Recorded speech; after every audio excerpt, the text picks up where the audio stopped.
Good morning, everyone. Bonjour tout le monde. It's a pleasure to be here today, of course, with Prime Minister, with all our colleagues, and with all of you. Canadian industry is the backbone of our economy, and today we're here to strengthen that backbone. Indeed.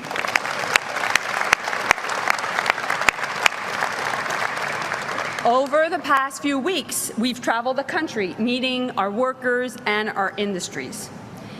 And people understand that we're living in a much more unpredictable and dangerous world.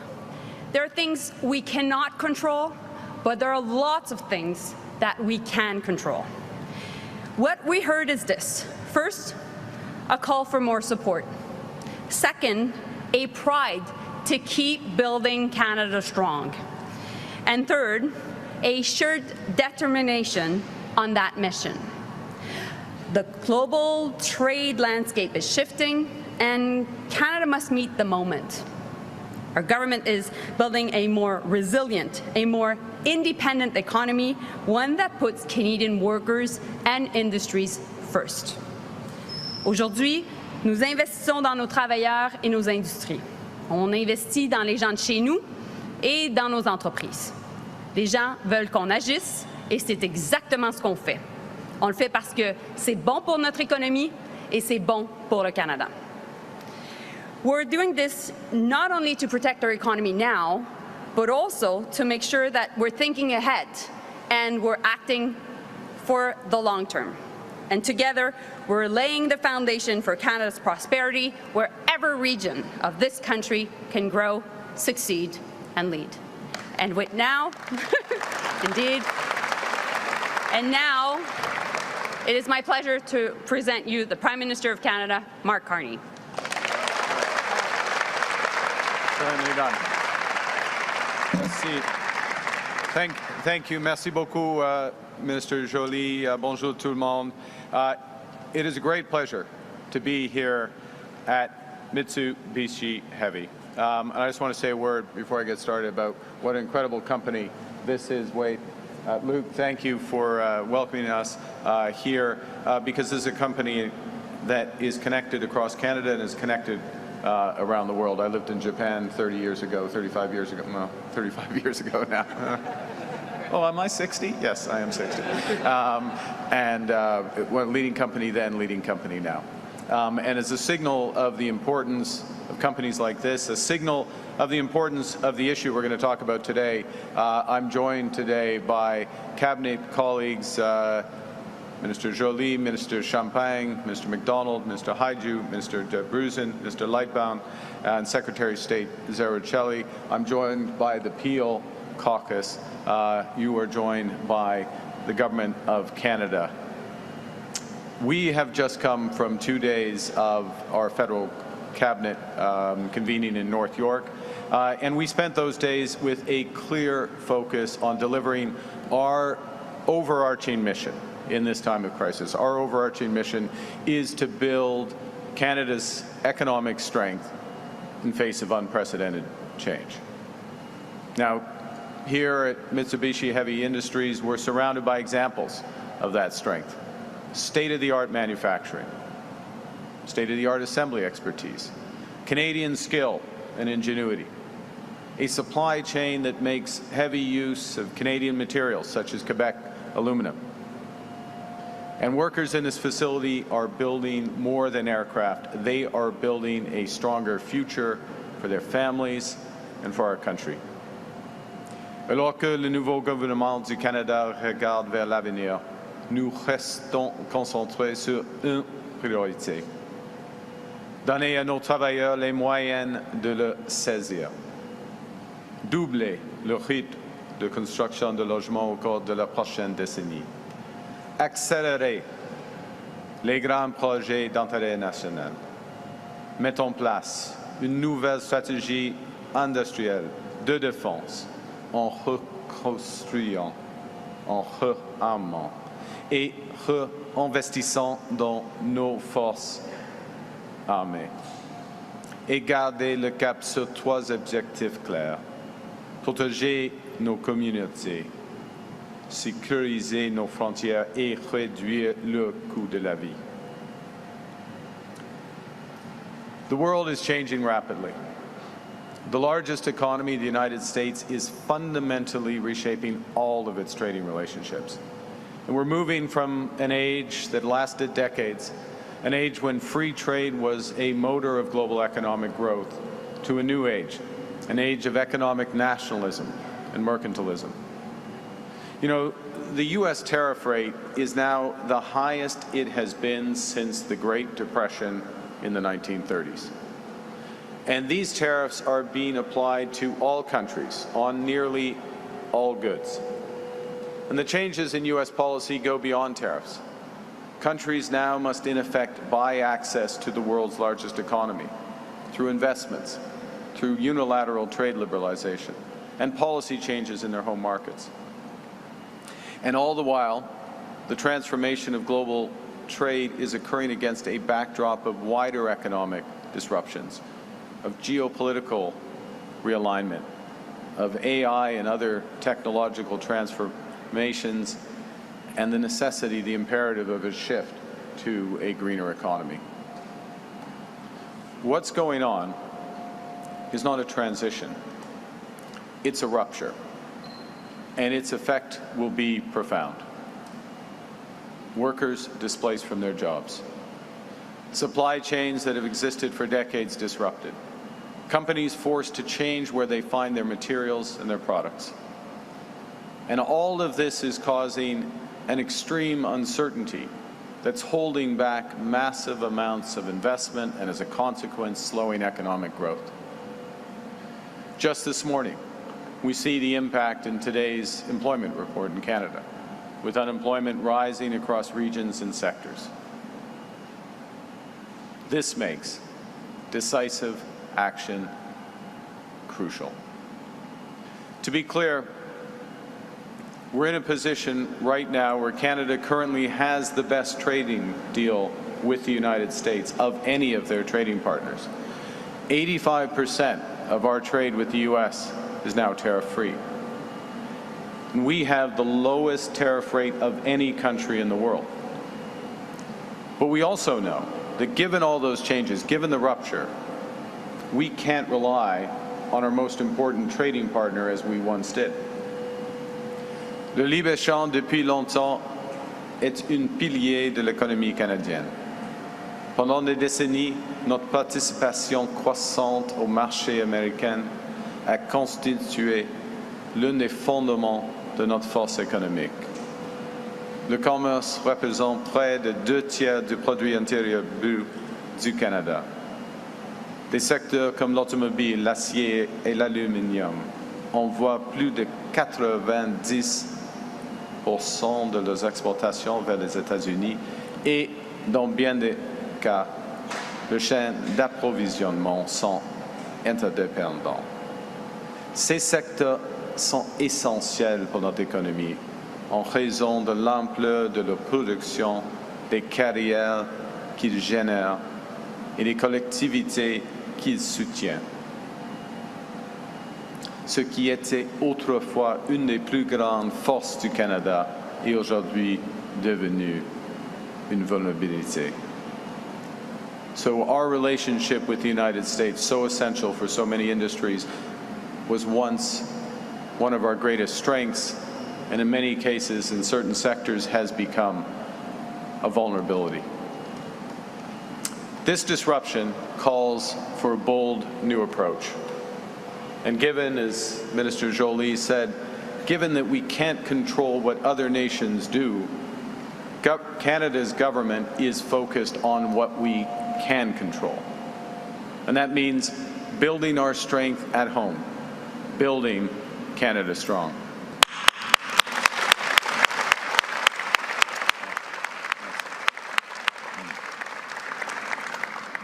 That means giving our workers and our companies the tools they need, retraining our workers, transforming our strategic sectors, creating entirely new industries, and being our own best customer by buying Canadian.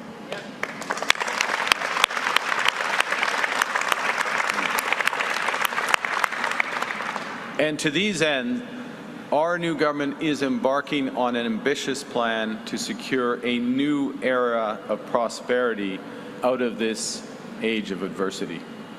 Our new industrial strategy will help transform our economy from being overly reliant on the United States to one that is more resilient to global shocks.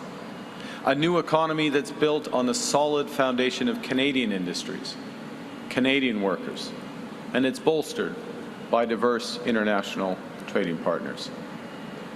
To drive this transformation, we've just launched the Major Projects Office.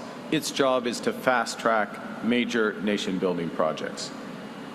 Shortly, we will launch Build Canada Homes just later this month.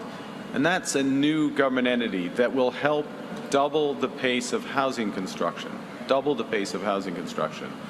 the next decade, while creating a new housing industry using Canadian technology, Canadian workers, and Canadian lumber.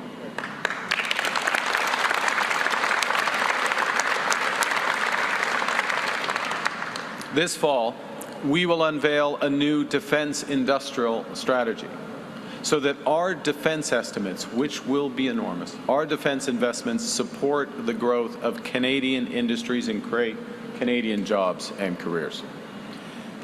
We'll begin this month our negotiations of a new defense and security partnership with the European Union, and we launched a new trade diversification strategy to develop new export markets. We will soon also release our climate competitiveness strategy to position Canada as a leader in decarbonization. As Canada's new government embarks on these missions, we will work to ensure Canadian businesses and workers have the tools that they need to help drive this transformation. Let me be clear.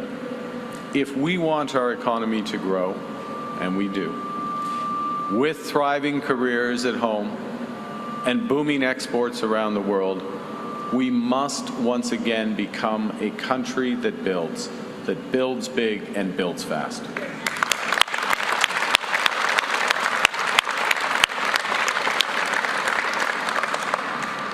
Because, as Minister Valdez knows, entrepreneurs, builders, dreamers power our economy. They are the engines of growth. And the strategic industries that are being so heavily impacted by U.S. tariffs, steel, lumber, aluminum, copper, our resource sectors, these are the industries that build Canada. And they will be central to our future competitiveness in a world of major infrastructure investment, defense and security, and that unprecedented acceleration in home building. And the government's role right now, in fact, the government's duty right now, is to make sure that our builders have what they need to succeed, so that they have greater certainty about the scale of the opportunities. Because when our builders, our entrepreneurs face calculated risks rather than unknowable uncertainty, that's when Canadian builders and innovators thrive. That's when the whole country rises with them, with higher wages, lower costs, and a stronger economy.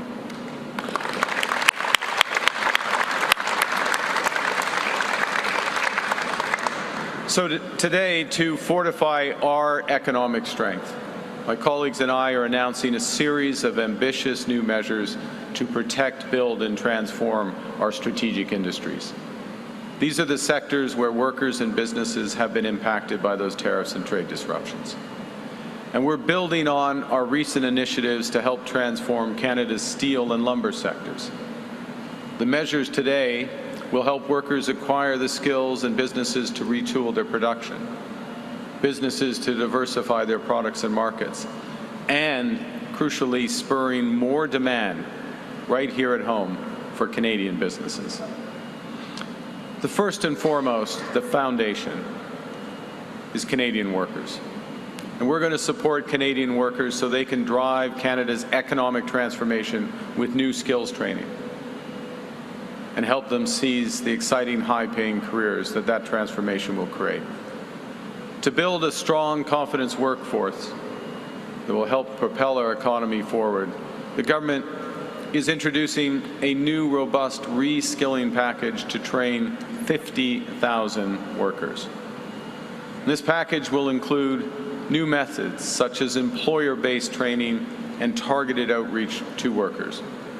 We will automatically enroll new employment insurance claimants to our new jobs matching program and introduce a new platform with a skills to job tool to make job searches easier and match people more quickly to new jobs, connect them to training opportunities and career counseling. We'll leverage digital technologies and artificial intelligence to help working Canadians find training courses, supported by partnerships with companies such as Indeed, Jubilico, Career Beacon, ZipRecruiter, and eCampus Ontario. We'll also launch new sector alliances across industries, unions, and governments to coordinate recruiting and retraining efforts. And finally, we'll adapt employment insurance to provide a bridge to laid-off workers, giving them the time they will need to pivot. This will include providing long-tenured workers with up to 65 weeks of benefits. That's 20 more weeks than they have access to today. And we'll waive the one-week waiting period for over 700,000 claimants. The second major initiative that we're announcing today is a new $5 billion strategic response fund to help Canadian businesses adapt, diversify, and build that new economy. This fund has three core objectives. First, to help businesses pivot to new products and markets. Secondly, to retrain and retain skills and production here in Canada. And thirdly, to make our businesses globally competitive. So businesses can use these funds to invest in the design of new products, to retool their plants to boost productivity, or to offset the costs of accessing new markets. And the fund will be open to all sectors, given the fact that the tariff impacts are wide-ranging across Canadian industries. La priorité sera accordée aux projets issus des secteurs les plus touchés par les tarifs, comme l'acier, l'aluminium, l'automobile et le bois d'œuvre. Les fonds de réponse stratégique travaillera en étroite collaboration avec nos nouvelles alliances sectorielles pour s'assurer que ces projets d'investissement ne soient pas freinés par les défis du marché du travail. Grâce à une meilleure corrélation entre les travailleurs et l'industrie, nous pourrons former efficacement et jumeler les travailleurs aux nouveaux emplois dans le secteur de demain. The third major thing we're announcing today is a comprehensive Buy Canadian policy. We are on a mission to build Canada strong through major infrastructure projects, through that modern defense industry, and by building millions of more homes. In that mission, the public sector can serve as an anchor customer for Canadian businesses. But for that to happen, a lot of things must change. At present, Canada's public procurement is following outdated rules of that old free trade order that no longer exists. For years, we've been buying as a government significantly from foreign suppliers for short-term gain. Now we need to use government procurement using Canadian taxpayer dollars to spur Canadian businesses for longer-term prosperity. To support Canadian industries, the government's introducing a new comprehensive Buy Canadian policy that will move from best efforts to buy Canadian to a clear obligation to do so.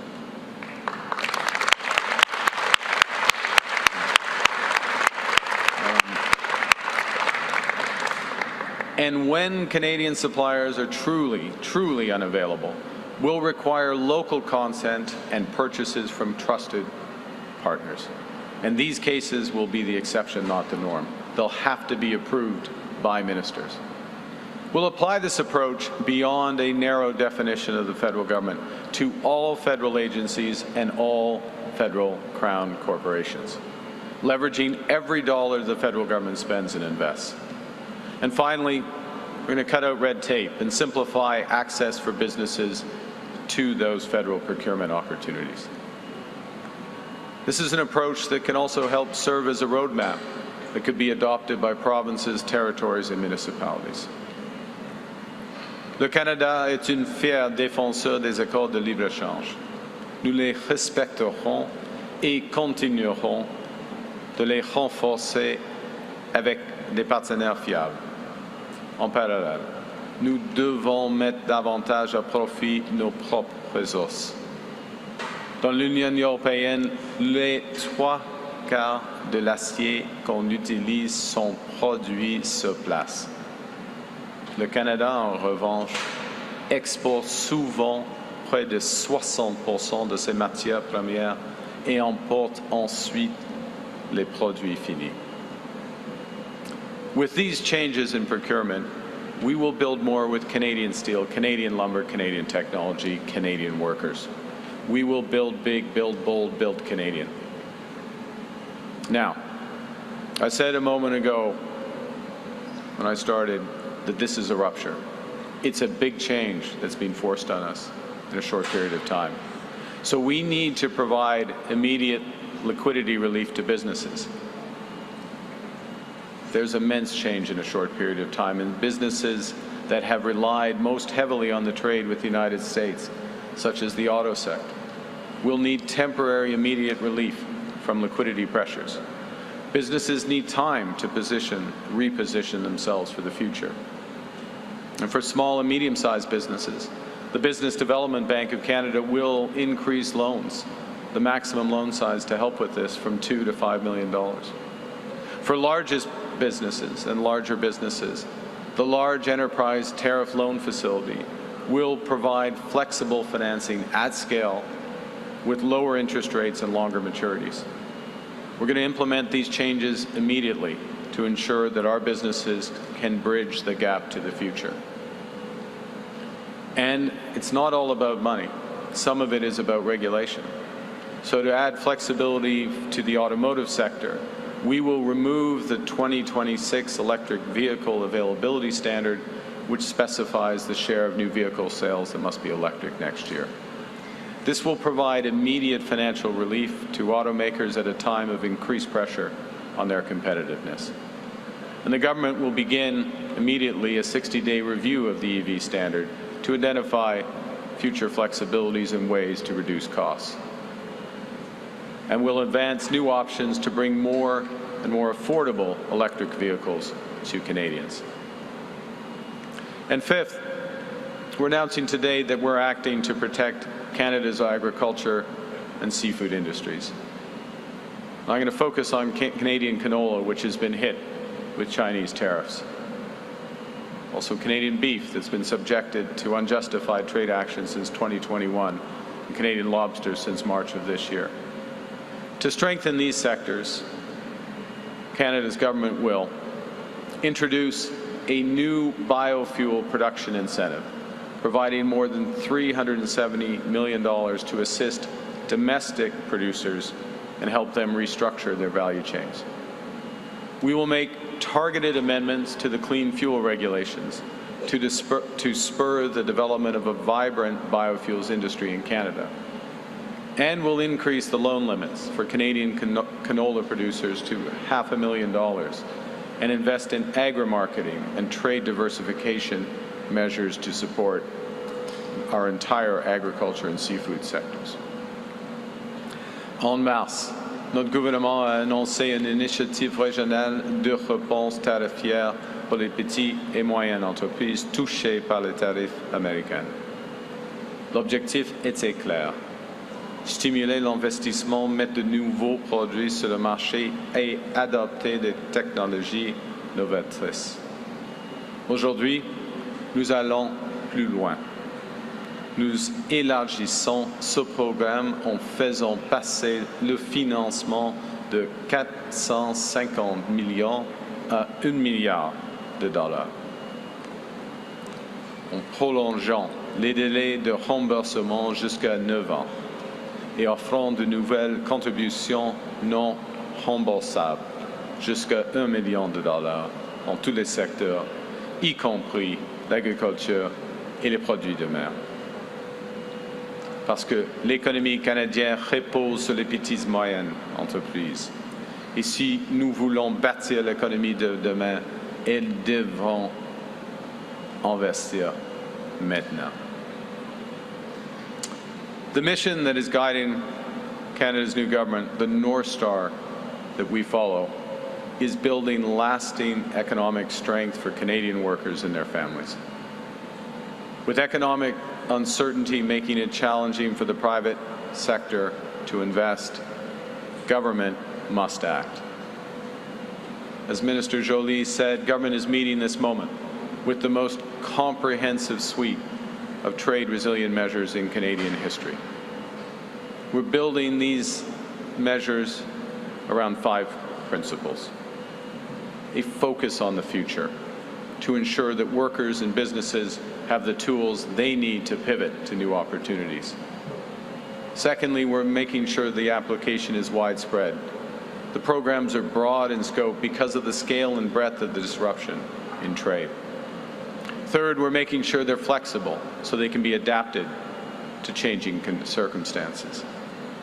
Fourth, making sure they're accessible, making it simple to access them, keeping red tape at a minimum. And finally, they're cooperative. Provinces and territories will have important roles to play, and this national effort requires cost sharing and collaboration across all levels of government. Ces nouvelles mesures donneront à nos industries et à nos travailleurs les outils nécessaires pour bâtir une économie plus solide, un avenir où l'économie du Canada dépendra moins d'un seul partenaire commercial et reposera sur des bases solides. Un marché canadien fort, une demande canadienne vigoureuse et des partenaires commerciaux diversifiés. To conclude, we look back over our country's history. We've always turned challenges into opportunities. Canadians built the Transcontinental Railway to open new markets for wheat and timber. We retooled entire sectors of this economy in the fight during the Second World War. And then we built hundreds of thousands of new homes in record time for returning heroes and their families. We built a new seaway to unlock the potential of the Great Lakes economy. We forged new trade links for steel and lumber when old markets closed. And now, at this moment of profound change, we bear the same responsibilities, and we should have the same ambitions as those who became before us. Our ambition is to build the strongest economy in the G7. We know we need to act now, invest now, precisely when it's hard. And that's why we're charting an economic strategy to move our country forward, from reliance to resilience, from uncertainty to prosperity. En appuyant nos travailleurs, nos entreprises et nos industries, nous bâtirons un Canada fort. We will build Canada strong with your support. Thank you very much. Merci. We'll now take a few questions. We'll do one question per journalist, no follow-ups. Première question, s'il vous plaît. Good morning, Prime Minister. Judy Trin with CTV News. Given that your government is pausing some EV targets and reevaluating the policy, and in your own words, you said you would like to pursue new options to bring more affordable electric vehicles to Canada. Does that mean that your government is also considering lifting the 100% tariffs that your predecessor put on electric vehicles made in China that have triggered punishing tariffs on the canola industry in Western Canada?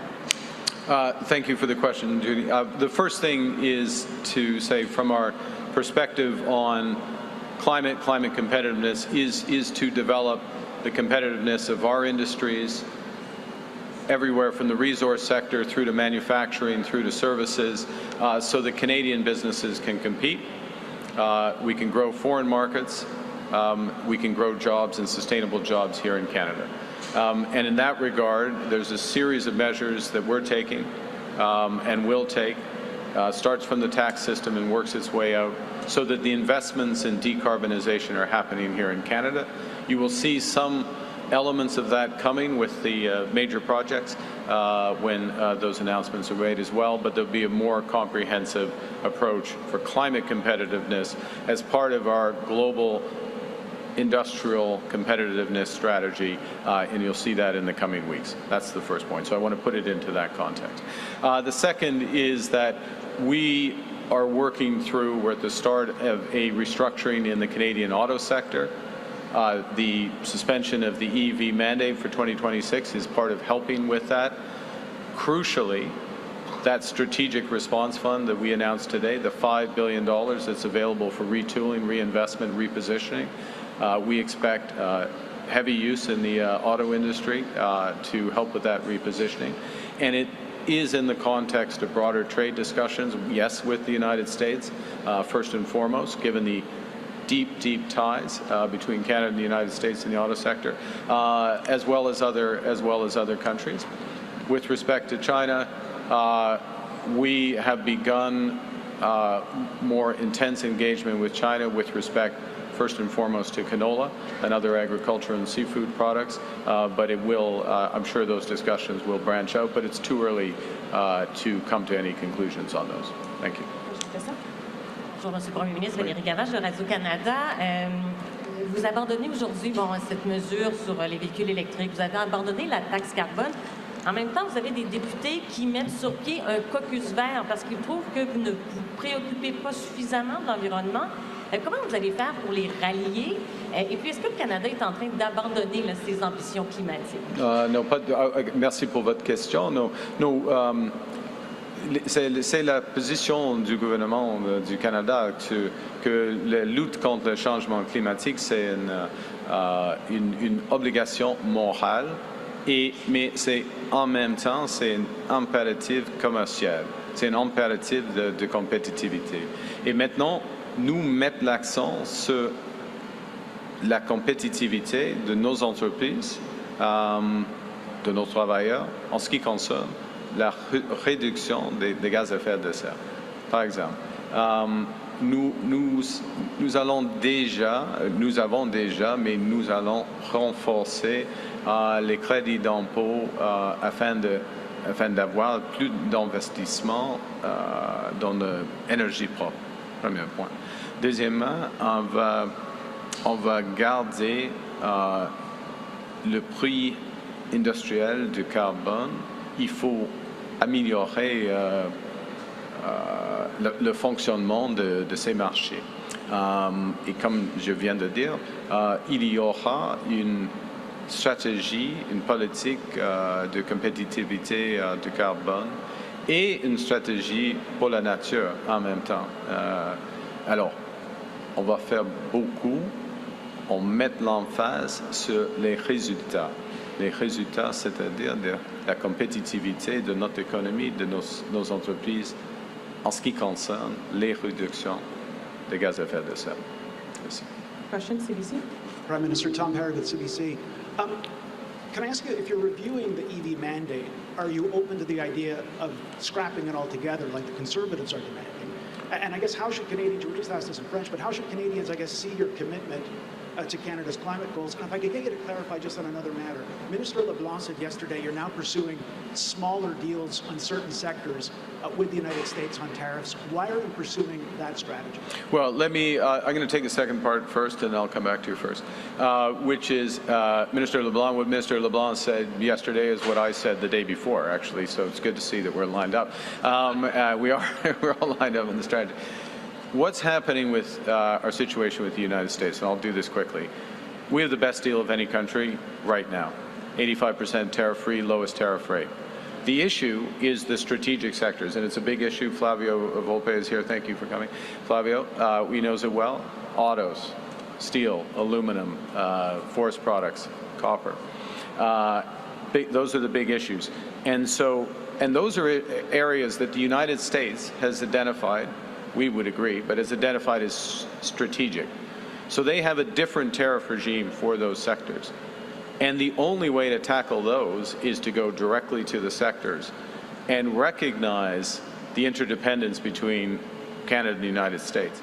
The fact that Canada makes the United States more competitive in these sectors and structure agreements in and around there, or look to structure agreements around those. Now, the U.S. has a very tough tariff policy around these, to be clear. So it's real work, it's hard work, but that's where we're focused. That is the, quote, smaller, they're not small, they're big, but sector-specific deals. At the same time, there will be a review of our overall trading arrangement with the United States and Mexico, CUSMA. We have begun the preparations for that. I expect the Americans and the Mexicans will do the same. That will happen, begin in the new year. But effectively, that is the bigger trading relationship, and so the focus for the larger trading relationship shifts to there. With respect to EV mandates, let's be absolutely clear. We have an auto sector, because of the massive change in U.S. trade policy, is under extreme pressure. We recognize that. That's why we put in place the major liquidity facility, and it is an enormous liquidity facility, the large enterprise tariff facility. That's why we're putting in place $5 billion in the strategic response fund. That's why we're working with worker retraining. And that's why we're also looking for Buy Canadian opportunities with that sector, okay, that and other sectors. In that context, the EV mandate this year adds to the liquidity issues they have, the financial challenges that these producers have. They've got enough on their plate right now. They've got enough on their plate right now. So we're taking that off, allowing them to focus, working with them. We're using this as an opportunity as part of a broader strategy on climate competitiveness to look at all our measures to help get greenhouse gases down, as I said a moment ago in French, greenhouse gases down in the key sectors, as well as across the economy. And we'll look at the interaction between the EV mandate, our clean fuel standards, our investment tax credits, our trade policy, all of those elements, because what this government is focused on is absolutely results. Not saying something's going to happen at a certain time, but giving workers and businesses the tools to make it happen. Prochaine question. Oui. J'ai déjà répondu en français, en effet, parce que c'était la question en avance, c'était presque la même. Alors, pardon. Madame. Bonjour, Émilie Bergeron, la presse canadienne. Sur votre annonce, en annonçant autant de mesures aussi vastes, aujourd'hui, est-ce que vous dites aux entrepreneurs, ça peut être encore très long, la guerre tarifaire, armez-vous de patience? Et pourquoi avoir attendu jusqu'à aujourd'hui tout ce temps-là pour que le secteur de l'aluminium reçoive de l'aide financière? Oui, le processus de la restriction de l'économie canadienne va durer un certain temps. Ça, c'est absolument clair, parce que, comme j'ai dit, c'est une rupture. Les politiques américaines économiques ont changé profondément. Profondément. Oui, il y a des négociations. Oui, on va gagner de plus, probablement, dans les négociations. Oui, on va diversifier nos marchés, absolument. Mais ce processus va prendre du temps. Alors, il faut investir, et en ce moment, il faut investir maintenant afin d'accroître la compétitivité. Alors, c'est la raison pour laquelle d'avoir dans vos mots des initiatives vastes. Alors, en ce qui concerne le secteur d'aluminium, il y a toujours les options d'avoir accès au large enterprise tariff liquidity, la liquidité là. Et oui, maintenant, il y a d'occasion avec le fonds réponse stratégique, parce que nous avons des discussions tout le temps avec le secteur d'aluminium, ministre de l'Industrie, ministre des Finances et moi-même. Alors, c'est approprié maintenant. Et le montant, comme vous l'avez dit, c'est 5 milliards de dollars. C'est approprié. Ouais. Pourquoi pas avant? Ouais, c'est le moment maintenant. C'est fait. Next question. Is he back? Good morning, Prime Minister. Good morning, Minister Joly. Prime Minister, you and your office announced yesterday a willingness to support Ukraine with military scalable assistance, military assistance to support a lasting peace of the country. But now we've heard the Russian President reject such security assurances. He says that any troops, foreign troops in Ukraine would be a legitimate target. Does that change at all your stance that was announced yesterday? Look, President Putin is the cause of this war. He has not yet come to terms with the need for peace.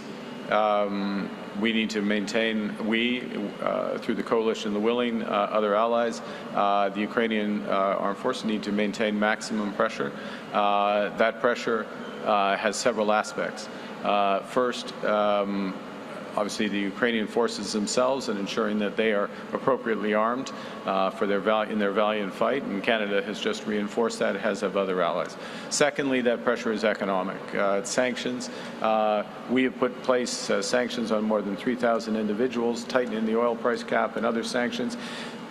The next wave of sanctions is being prepared amongst allies, and it will come, and these are having an effect on Russia's economy, and we need to keep there. The third aspect is to make clear that Ukraine will be supported when peace comes, when there is a cessation of hostility. First and foremost, that's the Ukrainian army, but yes, it will need to be backed up by robust and credible security guarantees. That's why Canada is in the coalition of the willing. And through part of that, Mr. Putin is the cause of this war. He's the reason for the killing. He is not going to dictate the terms of the peace. Next question, Laura. Morning, Prime Minister. Laura Stone, Globe and Mail. I wanted to ask about our story today on Tom Pitfield. I was wondering if you knew about his ties to the tobacco industry before our story, when you hired him in your office, if you have any moral qualms about his ties to the industry, given the push to stop smoking and vaping, and if he will recuse himself from any health discussions or debates in your office. Well, the first thing is people in my office, as you know, and Canadians would expect, go through conflict of interest and ethics procedures, and appropriate screens are put in place, and they're followed. That's the case for Mr. Pitfield. That's the case for all the staff in my office. That's the first. The second, there's certain activities which are legal in this country, which I don't necessarily follow or approve of. But you know, that's people. We have tobacco industry in the country. We have people who smoke in this country. It is legal to buy cigarettes in this country. I make no judgment about that. Thank you. I can't hear you. Will he be involved in any health discussions or I don't know. Next question, please. Non-issue. Good morning, Eric Vienosi, CH News. We cover Hamilton and Niagara region, which has a large number of foreign workers. Is your government planning on making changes to the temporary foreign worker program? Look, I think the first thing I'll say is that what this government is committed to do, and we are putting in place the measures in order to do it. I'm going to give a specific example of some success here with respect to foreign workers in a moment. But our overall commitment, and let's put this in context, foreign workers are about 7% of the labor force, a little more than 7% of the labor force, and we've committed to get that number down to less than 5% by 2027. Okay. So that takes a comprehensive strategy, it's adjustment, and we're talking students, we're talking asylum seekers, temporary foreign workers, all classes, provincial nominee program workers, all these classes of workers. With respect to temporary foreign workers, they are less than 1% of the labor force. We're looking to adjust those levels and the composition of those workers, and one of the things that this government put in place was restrictions to reduce the flow of low-wage foreign workers, so those who are taking the lower-wage jobs in this country. And that flow is down 70% this year. I'll repeat that, 70% this year. So context is important, trajectory is important. We're acting, things are moving. Next question. Thank you. We'll have time for one last question. Ira?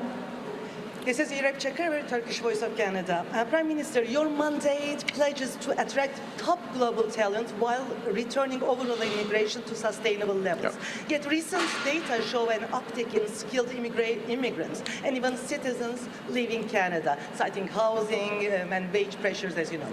As you pursue new alliances and define strategic sectors, how will you prevent reverse migration from hollowing out the workforce those sectors need? And what concrete retention targets or measures are you setting to keep up talent here? Okay. The first thing is, I view your question the following, and thank you for it. It's about having the best quality of life in the world in Canada. And there are a series of things that we're doing that's going to add to Canadian quality of life. I'm going to focus on two. We're in the Peel region. I'll focus on two that are issues here. There are issues elsewhere in the country. And the first is around crime and safety in our neighborhoods. This government is committed to reforming the criminal code to ensure that organized crime, gang crime, crime with handguns, home invasions, auto theft, that the individuals who participate in those crimes pay the price they should with consecutive sentencing, that they are not in a position where they commit a crime one day and they're arrested and then out on bail the next. So bail reform being at the heart of it. We're committed to having more officers at our border, 1,000 more border agents, more RCMP, committed to working more closely with the provinces. And I'll give you a specific example with respect to the last. We've been working with the Council of Federation, all the provinces, on bail reform. We will be legislating on that. We're proposing legislation, I should say, to the House on that next month. I met with Premier Ford this morning as part of an ongoing conversation about how we can address these issues, what the federal government needs to do on the criminal code. I agree with Premier Ford on these issues, and that's why we're moving on them. What the province and the municipality can do in terms of policing more effectively. So we're working very closely. That's one aspect of quality of life. Another aspect of quality of life is housing. In the next few weeks, we will announce the launch of Build Canada Homes as part of doubling the rate of housing starts in this country, including in this region, to help ensure people have homes, have the communities they wish, and help with that. I just want to point out that there are many factors that drive where people live, and where we are focused today, tomorrow, in the future, is on Canadians having the best quality of life possible. Yes, it starts with the economy and responding, meeting to the moment. That's what today's announcement is about. But it also goes to the fundamental of being safe in your community, owning your own home, being able to pay your rent, living a good life. This puts an end to our press conferences. Merci beaucoup. Thank you very much. Okay.